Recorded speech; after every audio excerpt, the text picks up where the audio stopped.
Bismillahirrahmanirrahim. Assalamualaikum warahmatullahi wabarakatuh. Alhamdulillahi rabbil alamin. Wahdahu wassalatu wassalamu ala asyrafil anbiya'i wal mursalin. Sayyidina wa maulana Muhammadin wa ala alihi wa sahbihi wasallam ajma'in. Alhamdulillah, kembali kita bersyukur kepada Allah Subhanahu wa Ta'ala yang terus-menerus memberikan kita rahmat dan karunia yang tiada terhingga. Salawat dan salam kita sampaikan ke haribaan Nabi kita besar Muhammad sallallahu alaihi wasallam. Allahumma salli ala Sayyidina Muhammad wa ala ali Sayyidina Muhammad. Sahabat Tobi, apa kabar semuanya? Alhamdulillah. Oke, baiklah, pada kesempatan kali ini kita kembali berdiskusi yaitu mengenai hakikat air. Baiklah, mari kita berserah diri kepada Allah, minta tolong kepadanya dengan melapaskan basmalah. Bismillahirrahmanirrahim. Sahabat Tobi, kalau bicara masalah air, kira-kira ini apa kira-kira ini ya? Apa kira-kira, Wak? Air sudekat berarti menghilangkan dahaga. Atau bisa juga air itu berarti adalah sebagai sumber kehidupan gitu ya. Oke, baik. Nah, kita akan berbicara masalah hakikat air. Hakikat air itu adalah ilmu dan juga iman. Dan ini sudah Allah jelaskan di dalam surat Al-Fatihah di ayat yang pertama, yaitu Bismillahirrahmanirrahim. Kenapa air itu dinamakan sebagai ilmu ataupun sebagai iman bagi manusia? Nah, air itu pada hakikatnya adalah ilmu. Tetapi secara luas ataupun secara khusus, ilmu itu sama dengan iman. Di mana iman itu terus mengalir. Dan iman itu Allah posisikan, Allah letakkan di dalam setiap dada manusia. Artinya setiap manusia mempunyai kesempatan yang besar, yang sama untuk memahami hakikat air yang ada di dalam dadanya. Sahabat Taubi, ternyata nikmat tertinggi yang Allah berikan kepada manusia itu adalah iman. Karena dengan adanya iman itu maka manusia akan bisa untuk untuk merasa. Nah, sahabat Taubi, ternyata iman itu juga merupakan sumber pengetahuan yang Allah johirkan pada akal yang ada di kepala manusia. Dan tentunya juga di bumi ini Allah johirkan juga, yaitu yang kita kenal dengan sebutan Ka'bah. Dan tentunya bicara masalah Ka'bah ini akan berkaitan erat dengan Nabi Ibrahim alaihissalam, di mana beliaulah sebagai nabi yang pertama yang meletakkan pondasi iman yang ada di bumi ini ya. Setelah kita bercerita di sebelum-sebelumnya bahwa nabi yang pertama Adam alaihissalam telah membawa hukum-hukum Islam yang ada di situ. Tetapi hukum itu berselang demi waktu tentu akan pudar. Maka disinilah Nabi Ibrahim kembali menggalakkan iman supaya tetap mengalir pada dada setiap manusia. Nah, sahabat Taubi, pada dasarnya air itu merupakan sumber kehidupan bagi manusia.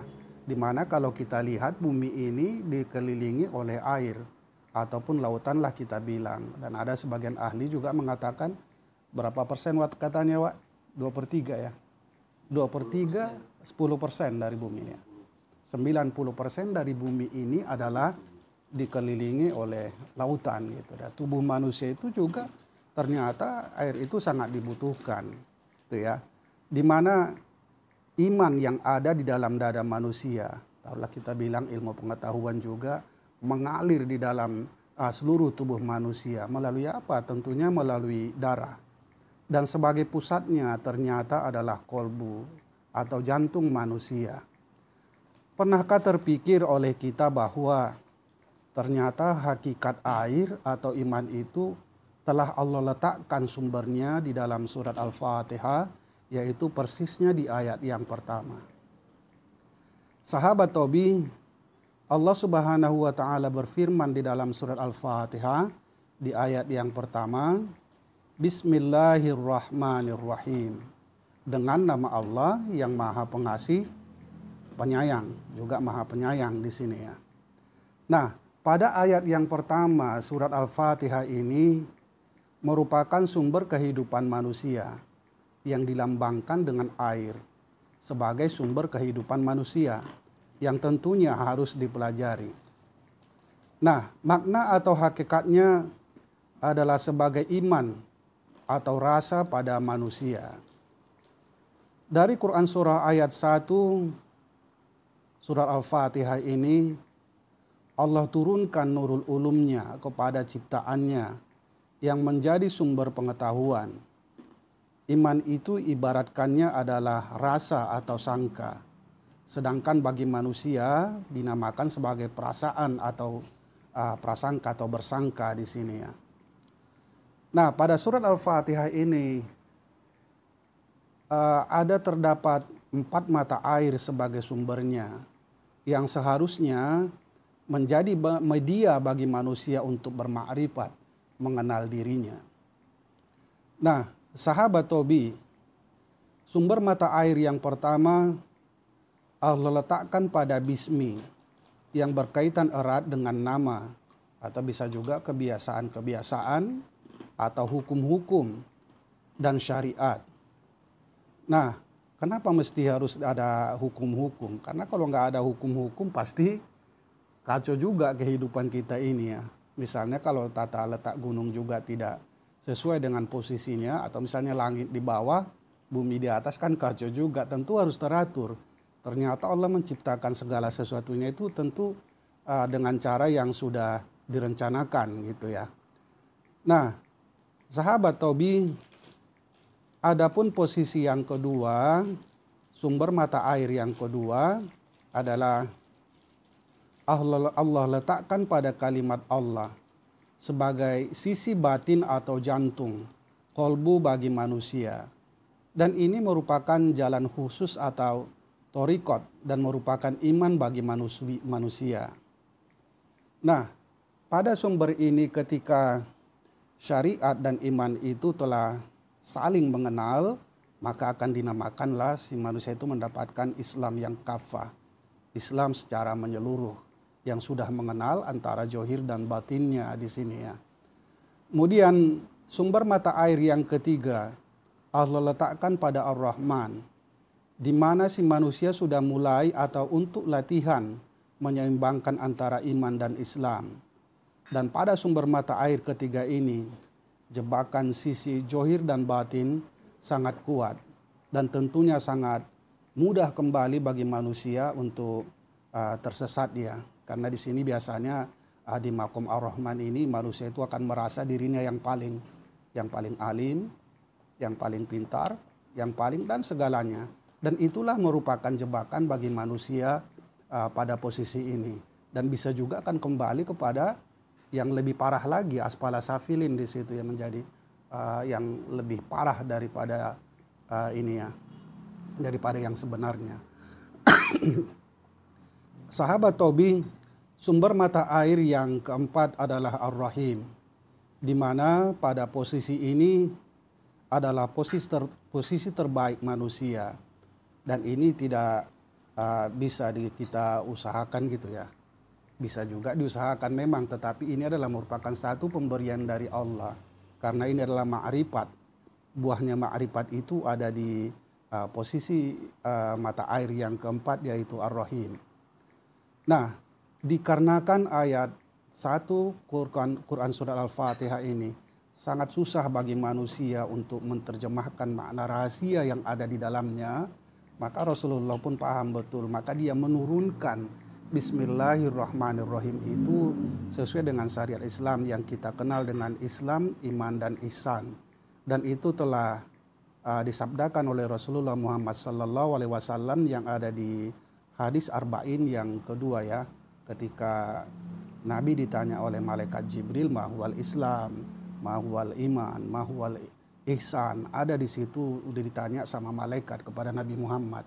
Nah, pada hakikatnya itu semuanya telah Allah posisikan, Allah letakkan di dalam surat Al-Fatihah ayat yang pertama, Bismillahirrahmanirrahim.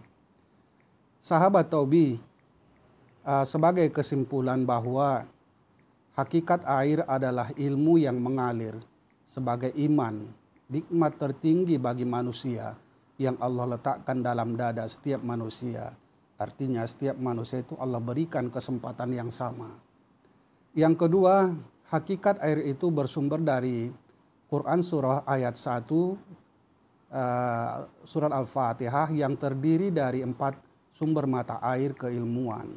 Adapun yang pertama dinamakan dengan air biasa, yaitulah kehidupan air yang sama-sama dirasakan oleh manusia di kehidupan dunia ini. Dan air yang kedua dinamakan sebagai air susu, di mana manusia mulai mengenal sisi manisnya johir batin manusia. Dan air yang ketiga dinamakan sebagai air khamar. Bila itu mampu dilakukan, maka dia akan semakin mengenal Tuhannya. Bila ia jatuh mabuk, maka akan terjatuh kepada posisi yang lebih rendah.